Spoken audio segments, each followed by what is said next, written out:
Quand j'ai eu mon premier poste de directeur à Nice, je suis arrivé, il n'y avait plus de gisement. On était au centre de Nice et beaucoup de clients. Et donc il s'est avéré qu'il a fallu trouver une idée, mais vraiment une idée comme ça. Tu es au pied du mur, il faut trouver une idée. Et c'est au centre-ville qu'on déconstruit, et c'est au centre-ville qu'on génère des déchets. Et notamment, on voyait de manière assez évidente l'apport de matériaux de déconstruction, de terrassement, qui étaient à portée de main. Et ça a fait naître une évidence dans notre métier, quoi. Et du coup, il nous est venu un peu la dimension OGEO, c'est-à-dire on va caractériser nos accueils, on va les mélanger avec notre gisement de manière maîtrisée, en formulant, et on va les incorporer pour pas les jeter et pour économiser notre ressource.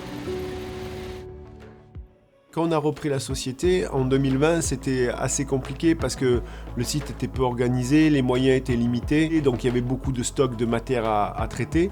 Mais on voyait assez bien la potentialité du site de par sa position et par ce qui nous a beaucoup interpellé, c'était la qualité des produits qui étaient proposés à la vente alors que la matière première était assez difficile. Et donc les équipes en place étaient très aguerries à ces sujets-là et on a pu s'appuyer dessus et on s'appuie encore beaucoup dessus. Et donc nous on avait notre connaissance des matériaux de carrière classique, donc on connaissait les champs d'exigence. Et donc avec nos équipes on a réfléchi à trouver le matériel, les fonctionnements qui pouvaient combler ces attentes en termes de qualité à l'instant T et là où on souhaitait aller. La caractérisation des matériaux, c'est vraiment la base du métier. Donc en fonction de ce qu'on veut produire avec notre outil, on a vraiment des ingrédients à mettre dans l'usine. Ces ingrédients, ils sont repérés à l'entrée.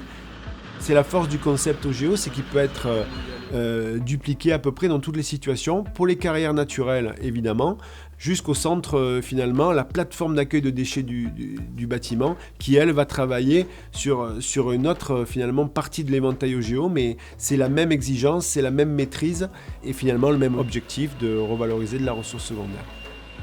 L'accueil de déchets du BTP, c'est quelque chose qui doit être fait extrêmement rigoureusement parce qu'on y trouve de l'argile, des marnes et de la terre. Et dans tous les matériaux de déconstruction, c'est sortir tout finalement les indésirables, ce qu'on appelle le bois, le plastique, le polystyrène. Donc pour ça, on utilise plusieurs dispositifs, principalement du lavage, c'est ce qu'on a trouvé de plus efficace. L'eau, c'est une ressource rare et coûteuse. Donc en fait, on a déployé tout un système de recyclage de l'eau. Donc l'eau, elle est 100% recyclée. Et puis on est allé chercher des machines qui étaient employées dans les granulats marins pour sortir les coquillages. Et donc cette machine-là, elle a cette propension à reproduire finalement un mouvement d'eau vertical qui fait remonter les éléments légers à la surface et les emmène avec de l'eau. Donc toutes les gammes de produits, on les recrée avec une matière première qui est impeccable. Beaucoup de clients qui les utilisent se posent même plus la question de leur origine, de comment ils sont faits. Ils les prennent et ils les essayent, ils les emploient et ils en sont satisfaits. Et on a un plan de contrôle extrêmement exigeant et ce plan de contrôle en plus il nous nourrit. Comme on est un nouveau métier, on doit valider, s'assurer que par la répétition des essais que la recette est bonne, voilà, pour garantir cette stabilité des produits.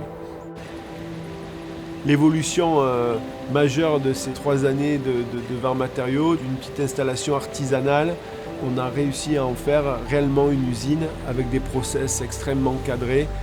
Là où avant on faisait 150-200 tonnes jour de matière à traiter, aujourd'hui on est à plus de 1000 et avec une maîtrise en termes de résultats de produits finis qui est incomparable.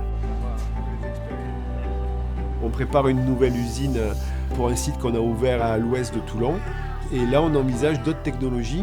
On parle de trait optique, on envisage caillou par caillou. C'est l'époque qui avance aussi. C'est des technologies auxquelles on peut avoir accès pour garantir la qualité des matériaux que nous allons leur proposer.